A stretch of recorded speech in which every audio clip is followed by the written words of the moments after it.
नमस्कार दोस्तों, बहुत बहुत स्वागत है आपका अपने channel M classes study point में।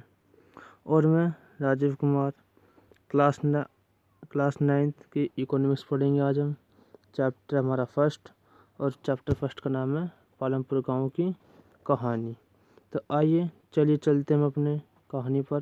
तो दोस्तों, इस कहानी में हम पालमपुर गांव के बारे में जानेंगे कि उसकी विशेषता कैसी है, उसकी खासियत क्या क्या है। तो आइए देखते हैं उसमें क्या क्या गुण है व क्या क्या अवगुण है। तो इस गांव की पहली विशेषता यह है कि पालमपुर आस पड़ोस के गांव और कस्बों से जुड़ा हुआ है। जो ये पालमपुर गांव है दोस्तों, ये कैसा गांव है? ये आस पड़ोस के गांव से और कस्बों से जुड़ा हुआ होता है। और बच्चों देखो, गांव किस प्रकार के होते हैं। कुछ गांव तो ऐसे होते हैं कि जो एकांत में होते हैं, उसके आसपास में कोई भी गांव नहीं होता। लेकिन ये गांव कैसा है? ये अकेले में नहीं है, इसके आसपास कस्बे भी हैं और भी बहुत सारे गांव हैं। इसके आसपास के सभी गांव से इनका लेन देन होता रहता है, इनका जुड़ाव है, इनकी बातचीत होती रहती है, इनके संबंध बने हुए हैं आसपास के गांव से। और इस गांव में अलग अलग जातियों के लगभग 450 परिवार रहते हैं।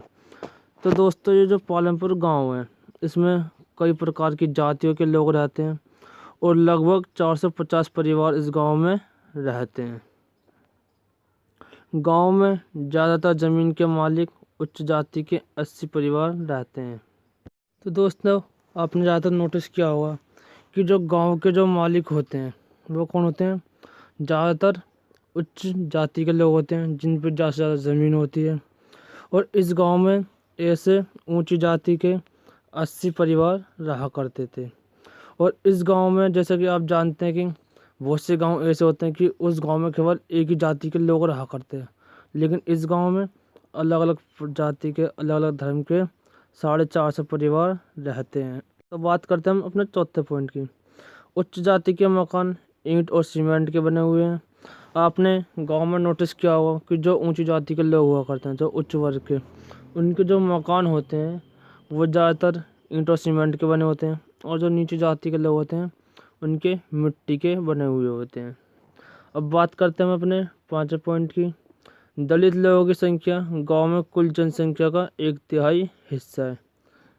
1/3 का मतलब है दोस्तों, अगर मान लीजिए 3 लोग रहते हैं गांव में, तो उसमें से 3 में से 1 होगा जो होगा दलित का। ठीक है बच्चा। अब देखिए, तो जो इनके घर हुआ करते थे, जो इनके घर होते थे गांव के एक कोने में छोटे घर होते थे, जो कि मिट्टी और फूस से बने होते थे। तो दोस्तों, जो दलित लोगों के जो घर हुआ करते थे वो गांव के कहीं कोने में हुआ करते थे। छोटे छोटे से घर होते थे उनके, और मिट्टी के बने होते थे और फूस के बने होते थे। तो चलिए हम चलते हैं अपने अगले पॉइंट पर। तो नेक्स्ट हमारा, पालमपुर में एक वर्ष में किसान 3 अलग अलग फसलें उगाते थे।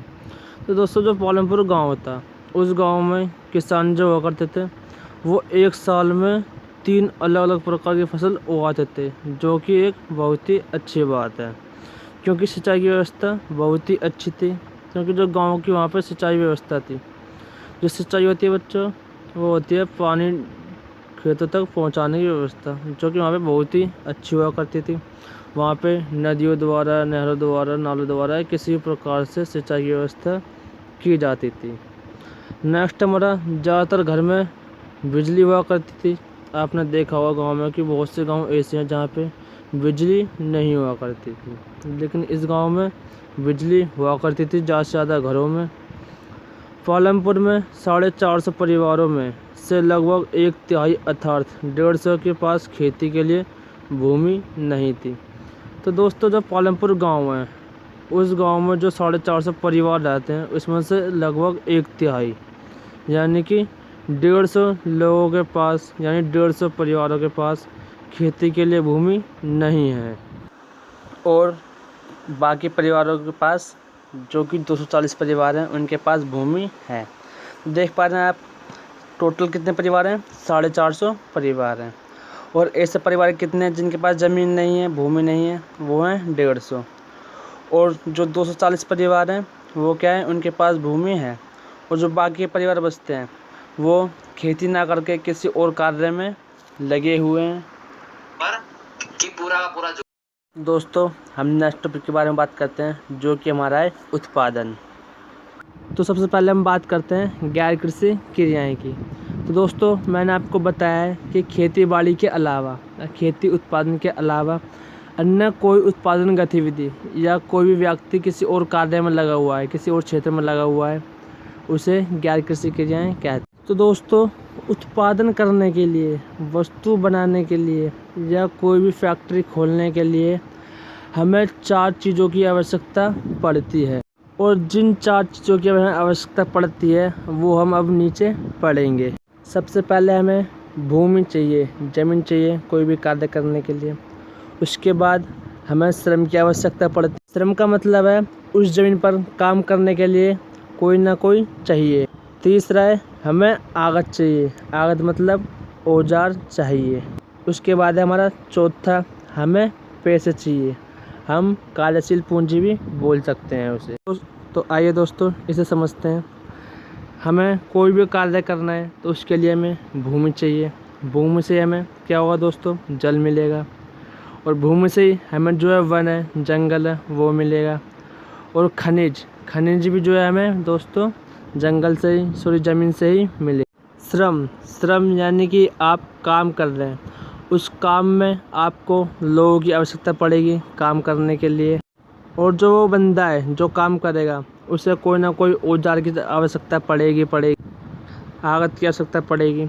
और वो औजार आपका कुछ भी हो सकता है, आपके टूल्स हो सकते हैं, कोई भी मशीन हो सकती है। और जो ये औजार है दोस्तों, इसको स्थायी पूंजी कहा जाता है।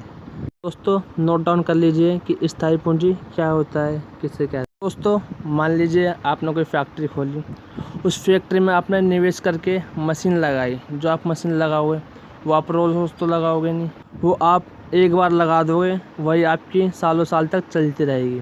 वही मशीन आपकी स्थायी पूंजी कहलाती है। दोस्तों, उसके बाद बात आती है कार्यशील पूंजी की। दोस्तों, हमारा कार्यशील पूंजी क्या होता है देख। तो जाहिर सी बात है, जब आप काम करने कोई तो आपको पैसे तो चाहिए, पूंजी तो चाहिए ही चाहिए। वही पूंजी, वही आपके नकद पैसे कार्यशील पूंजी कहलाते हैं। तो हम इन सभी चीज़ों को आपस में जोड़ दें, भूमि को, श्रम को और पूंजी को आपस में जोड़ दें, यह संयोजित करके संगठित होता है, जिन्हें उत्पादन के कारक कहा जाता है। तो आइए दोस्तों, देखते हैं हमने आज क्या क्या सीखा, क्या क्या पढ़ा। तो पहले आए गैर कृषि क्रियाएँ क्या होती हैं। आपको उत्पादन करने के लिए जो जो 4 चीज़ों की आवश्यकता पड़ती है वो समझ में आ गया। आपको यहाँ पे स्थायी पूंजी समझ में आ गया, आपको उत्पादन के कारक समझ में आ गए क्या होते हैं और कैसे होते हैं। दोस्तों, इस पेज में हमने आज 4 चीज़ें समझी और पढ़ाई। तो दोस्तों, चलते अपने नेक्स्ट पेज पे, जिसमें हमारी बहुत ही ज़्यादा महत्वपूर्ण परिभाषाएं। तो हम इस पेज पे अपने इम्पोर्टेंट परिभाषाएं पढ़ेंगे। कौन कौन सी इम्पोर्टेंट परिभाषाएं हैं जो कि पेपर में ज़्यादातर पूछी जाती हैं। तो बात करते हैं हम पहली परिभाषा की, खरीफ की फसल। तो दोस्तों, खरीफ की फसल बरसात के मौसम में उगाई जाती है। इसमें हमारे किसान ज्वार और बाजरा उगाते हैं। बात करते हैं हम रबी की फसल की, जो कि सर्दियों के मौसम में हमारे किसान भाई गेहूँ उगाते हैं, इन्हें रबी की फसल कहते हैं। अब हम बात करते हैं बहुविध फसल प्रणाली की। तो दोस्तों, बहुविध फसल प्रणाली वह प्रणाली है जिसमें एक वर्ष में एक से अधिक फसल उगाई जाती है। तो बात करते हैं हम एक वर्ष में किसी भूमि पर एक से ज़्यादा फसल पैदा करने को बहुविध फसल प्रणाली कहते हैं। जैसा कि मैंने आपको पहले बताया इस चैप्टर में कि जो हमारा पालमपुर गांव है उसमें एक वर्ष में एक से अधिक फसल उगाते थे। तो दोस्तों, एक वर्ष में एक से अधिक फसल उगाने की विधि को बहुविध फसल प्रणाली कहते हैं। वेरी सिंपल है, आपको साधारण में समझ में आ गई होगी।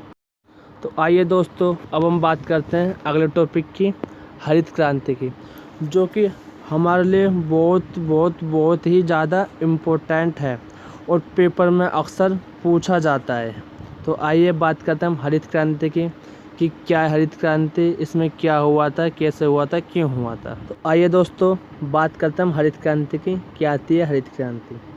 तो दोस्तों 1960 के दशक के अंत में हरित क्रांति ने भारतीय किसानों को अधिक उपज वाले बीज प्रदान किए थे, जिन बीजों का नाम था HYV।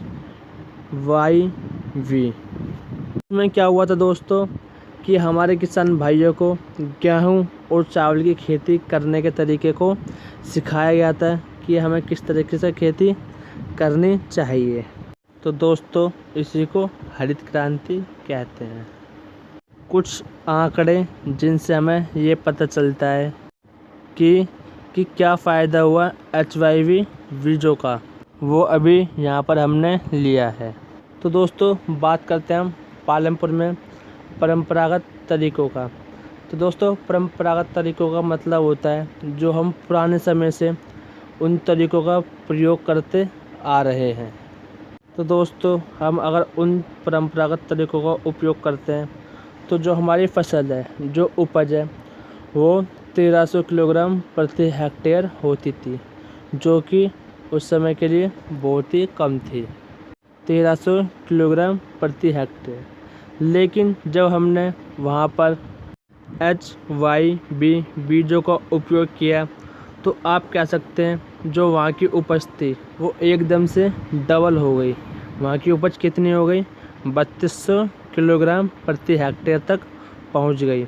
और जब हम परंपरागत तरीकों का उपयोग करते थे तब हमारी उपज कितनी होती थी, 1300 किलोग्राम प्रति हेक्टेयर। और अब जब हम HYV बीजों का उपयोग कर रहे हैं तो हमारी जो उपज है वो कितनी हो रही है, 3200 किलोग्राम प्रति हेक्टेयर तक हो रही है। तो आइए दोस्तों अब हम बात करते हैं पालमपुर गांव के एक गरीब किसान की, जिसका नाम है डाला।